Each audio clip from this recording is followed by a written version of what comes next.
Hey guys, and welcome to number 29 of the Derby career mode. And in the last episode, we did actually make about 5 or 6 signings, so I actually decided to change the formation in between the two episodes, and I've actually gone for quite an interesting one. It's completely different to anything we've played before, and it is going to be a 3 at the back team, 3-5-2. We got Shane Long and Balotelli up front, Nathan in behind, Townsend on the left, Kolasinac in the defence, and Cataldi in the midfield. So we've had to make quite a few changes, and in a way it's good, but in another way it's bad, because we do actually have two left backs and two right backs, but technically Kolasinac can play as a centre back, so that's what he's probably going to be doing from now until the end of the season. We'll have to see in this episode if the 3 at the back does do well. So our first test is against Liverpool, a very good team. They will be playing a similar formation potentially. They do play the 3 at the back, and obviously John Souttar, coming back from his loan, will go onto the bench. He's basically in there for Wanyama, but then I thought, let's put Greg Bryson onto the bench, because going forwards,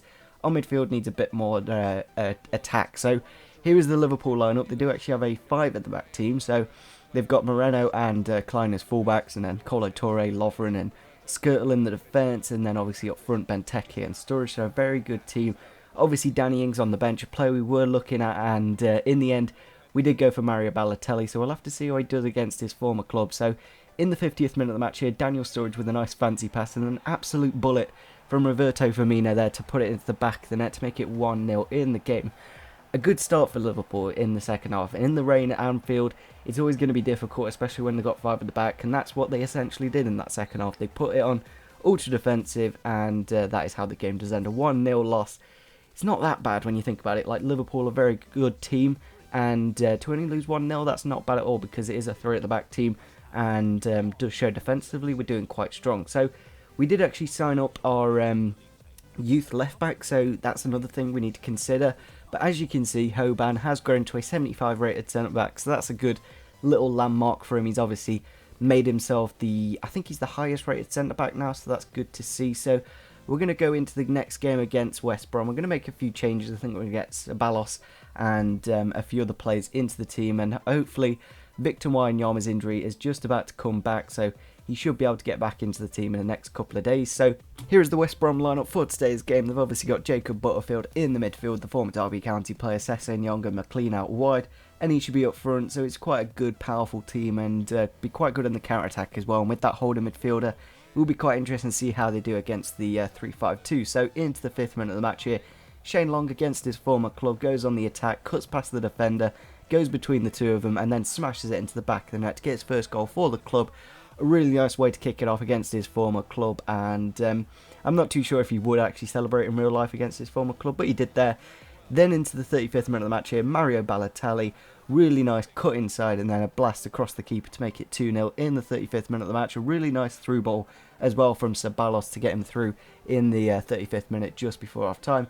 Then we go into the second half here, Pocagnoli to Ortiz, and then the ball into Anichebe, just holds off the defender, and he does make it 2-1 there to get themselves back into the game. But luckily we held off, and we did actually win the game in the end. So it's nice to see this 3-5-2 does actually score quite a few goals. If you remember, before January, we were only scoring like 1, maybe 2 goals. We very easily scored 2 goals in about 30 minutes there, but in the second half, we kind of dropped off a little bit. But here's the table so far. We're only like 5 points off the top of the table, so it's kind of crazy to think about that, a newly promoted side being so good in the Premier League, and changing it to a 3-5-2. Will it be good? Will it be bad? We'll have to see. But our next game is against Burnley. We've got a full fit team, so that's good to see. And here's our newly scouted left back. He is 62 rated, which is not bad at all. And if he could grow to like a 65 by the end of the season, we could potentially look into making the formation a 4 at the back again. So here is the Burnley lineup. They've got Hennings and Andre Gray up front. And then in the midfield, they've got Kitely and George Boyd. So into the game we go. 7th minute here, Mario Balotelli cutting inside, going past 1, going past 2, smashing it. Keeper makes the save, but Shane Long in the right place at the right time to get the goal. To get a nice early lead, and it's nice to actually play with 2 strikers for once. And most of the time I've been playing with just like Martin, just with Callum Wilson, but now we got Balotelli and Long. It's quite good in this striking areas. So we do unfortunately concede a goal here in the last 15 minutes of the match.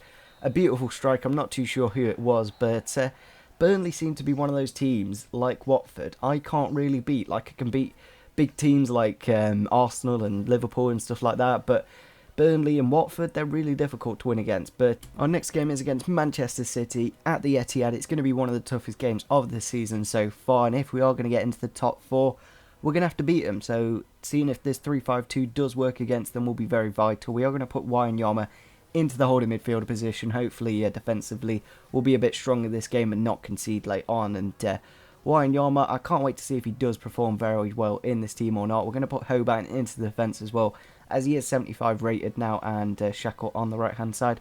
Going to switch the wingers as well. I'm going to put Townsend on the right and Thomas Ince on the left. Maybe that little bit of a difference will also help us. So, looking at the Manchester City lineup here at the bottom of the screen, we've got Caballero in goal, Sanya at right back, Danea, Mangala, Kolarov. Sistu is actually a really good player on career mode. He goes up to about an 87. Zuccolini, Fernando, Nasri, De Bruyne, and of course Thomas Muller up front. So it's a very strong Manchester City team, and it's going to be a tough test in this 3-5-2 formation. So into the first 25 minutes of the match here, Nathan here, beautiful through ball for Wanyama on the attacking run, smashes it into the back of the net to make it 1-0 there, and that is the only goal of the game. That was literally the only chance we had and only chance Manchester City had. There was nothing else in the game. I don't know if it's because I put it on defensive just to prevent Manchester City attacking, but I think they were only playing like a one-striker formation, so we just made it really, really easy. And a lot of teams in the Prem do actually play only one-striker formation, so this 3-5-2, it could be very good. And with that win, it does put us into the top 5 of the league, so that's really good to see. Obviously, we got Spurs and Arsenal coming up in this episode, so if we could beat those big teams, then we could easily be contending for the title in a few fixtures. So it's something really interesting and something definitely to consider. And our next game is against Sunderland, a bit of an easier one. We're going to make a few more changes just to mix it up a little bit, see how some other players do. And yeah, Wanyama has actually grown to a 78 as well, so that's good to see. So here is the Sunderland lineup for today's game. Jeremy Lenz, Barini, Sebastian Lawson, Johnson, Catamol, Bridcut, Kabul, and Matthews and Banana and Pantamillion in goal. Very strong team, so it's going to be interesting to see how we do at home. But in the first 20 minutes of the match here, Nathan gets the ball out wide to Shane Long. Nice bit of skill, cuts past one, gets a little bit lucky with the tackle, but Nathan is there to put it into the back of the net. I'm not too sure if it's Nathan because he's Brazilian or something, but I'm just going to call him Nathan. Very good player, I must say. He's got about 89 pace, 88 dribbling, and 4-star skills, 4-star weak foot, so he's a very good player.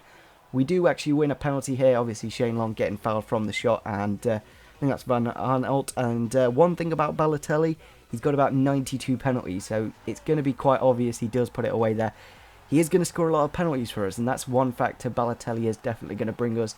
And he's actually done very well so far since signing. He's only about 15 million we paid, and probably already paying off that price tag. And there, Nathan showing off his skills, just goes one way and then finesses it around the keeper the other way. Makes it 3-0 in the last 15 minutes of match, not really giving Sunderland much of a chance. And I think this is the first time this season we've scored like 3 goals. I don't think we've scored that many times, more than 2, but unfortunately we do concede a goal there late on. I think that's Sebastian Lawson, quite a good long shot taker, so wasn't too annoyed about that, and that is how the game does end. A pretty good victory against a pretty strong Sunderland team, and Nathan pretty much picking up the man of the match there. And we did managed to win an achievement on Xbox, getting 100% shot accuracy and from a minimum of 10 shots. So it does show how good this 3-5-2 is. And we're actually going to end off the episode here with a game against Arsenal. We're going to save that Tottenham game for the next episode, because then if we do win that game, we could be in the top 2. So that would be something really good to look forward to. But unfortunately, because of the way the fixtures have fallen, we're going to have to make a few changes. So here is the team I've gone for. Balotelli up front, El Kabir, Sabalos in the centre attacking mid position, Cataldi in midfield, and then Keogh in the defence. Hopefully against Arsenal, it's a good enough team to get us a nice victory. So going into the Arsenal lineup now, they've got Alexis Sanchez on that left hand side, and then David Luiz in the defence. That's actually quite an interesting one. I'd never see David Luiz coming back to the Premier League in a million years. He's an absolutely atrocious footballer. They've got Javier Pastore on the bench as well, so it's quite a strong Arsenal team. They've got Rosicky playing as well, who's probably about 37 now, so that's kind of good to see as well. So in the first 5 minutes of the match here, El Kabir passing the ball to Balotelli. Nice bit of skill, beautiful shot into the top right hand corner, gets us into the lead, and it does kind of show like Petr Cech probably would have saved that. Ospina, being a shorter goalkeeper and not quite as good, doesn't make the save, and it does get us into the lead very early on. Then 8 minutes later, Johnny Russell down this right-hand side of the pitch, left-hand side of the pitch, sorry, puts the ball into the box, and eventually Balotelli does put it into the back of the net to make it 2-0, extending our lead very early on in this game. And at the Emirates as well, it's kind of crazy to show how good this 3-5-2 actually is going forward. We're just banging in goals for days.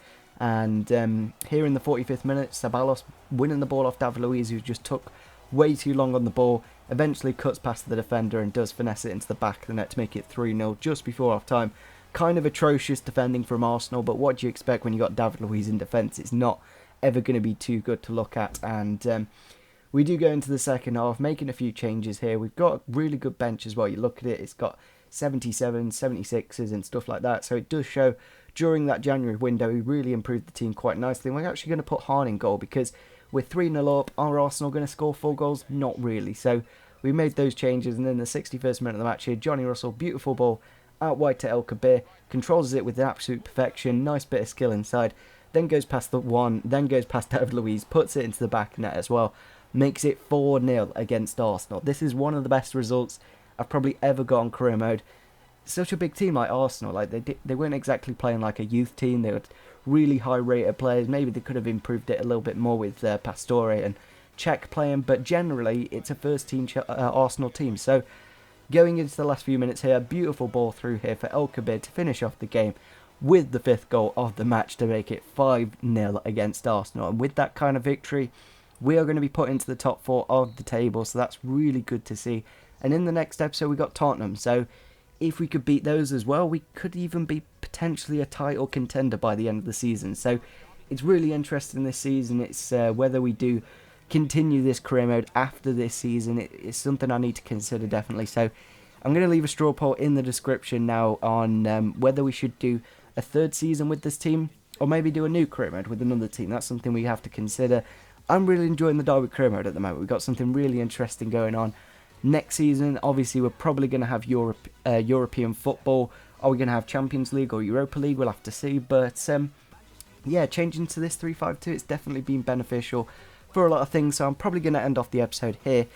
If you do enjoy this episode, it would be fantastic if we could smash over 30 likes. It's been a really jam-packed episode full of goals and full of exciting stuff. So it's really good to see as well that our new signings have blended in quite nicely. And one thing I'm going to do is scout a future star. So if we could get a really good youth player, that would be good to see. So yeah, smash the like button, subscribe if you are new to the channel, and see you soon. Bye.